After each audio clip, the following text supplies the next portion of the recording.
منطقة الأوراس بولاية باتنا، وكان أحد أفراد عائلة كثيرة العدد، إذ تتكون من 14 فردا، وكان والده يعمل رقيبا في الجيش الفرنسي، ولذا كان من السهل أن يسلك خالد نزار طريق والده. وعلى الرغم من أن الثورة الجزائرية المباركة كانت قد انطلقت آنذاك في الأول من نوفمبر عام 1954، إلا أنه آثر الالتحاق بالمدرسة الحربية الفرنسية سان ميكسون عام 1955. وفي عام 1958 قرر نزار التخلي عن الجيش الفرنسي ليلتحق بالناحية الأولى لجيش التحرير الوطني التي كان على رأسها الشاذلي بن جديد. وكانت الشكوك تلاحقه أينما حل، لأنه كان في الجيش الفرنسي أولا وتأخره في الالتحاق بالثورة ثانيا، ومع ذلك كلف بتدريب بعض جنود جيش التحرير في تونس حتى استرجعت الجزائر استقلالها عام 1962. وفي عام 1982 أصبح قائدا للمنطقة العسكرية الخامسة بقسنطينة، ثم قائدا لجيش البري. وغداة أحداث أكتوبر عام 1988 كلف بقمع المظاهرات بأية طريقة كانت، مما أدى إلى مقتل حوالي 250 شخصا.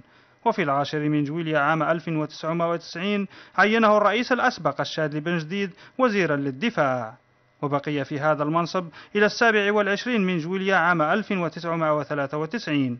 وبحكم انتمائه للاستئصاليين وقربه من أعداء المشروع الإسلامي في الجزائر، شارك خالد نزار في وأد إرادة الشعب الجزائري في اختياره للجبهة الإسلامية للإنقاذ عام 1991، وهو ما سمي بالانقلاب على الشرعية الشعبية.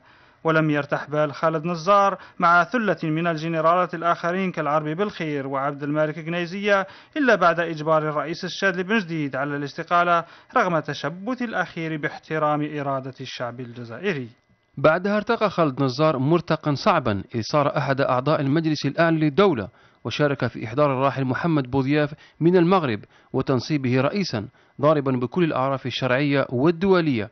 ونتيجة لضراوة التصعيد الأمني في الجزائر العاصمة، تعرض الجنرال خالد نزار لمحاولة اغتيال عام 1993، وهو ما جعله يبتعد شيئا فشيئا إلى أن انسحب من الحياة السياسية بعد تسلم السلطة اليمين زروال عام 1994.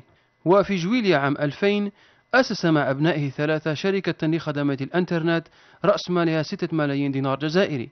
وتتابع خالد نزار تهم عديدة في الداخل والخارج، أهمها الإشراف على عمليات التعذيب التي كانت تجري في المراكز الأمنية وأقبية المخابرات، خاصة في الفترة بين عامي 91 و93، ومساهمته في القتل العمدي بعيدا عن القانون وحكم القضاء، ثم تفانيه في إرسال الآلاف من خيرة أبناء الجزائر إلى غياهب السجون والمعتقلات في مراكز الصحراء بورقلة ورقان وبرج عمر إدريس وعين مقل، بالإضافة إلى تهمة إخفاء وفقد الآلاف من الجزائريين الذين لم يظهر لهم خبر ولا أثر منذ فترة التسعينات إلى حد تاريخ اليوم.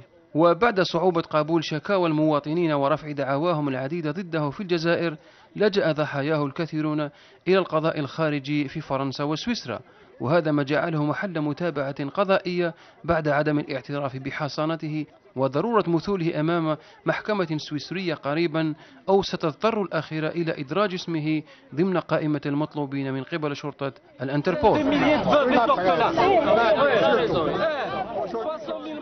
إذن مشاهدينا الكرام، كان هذا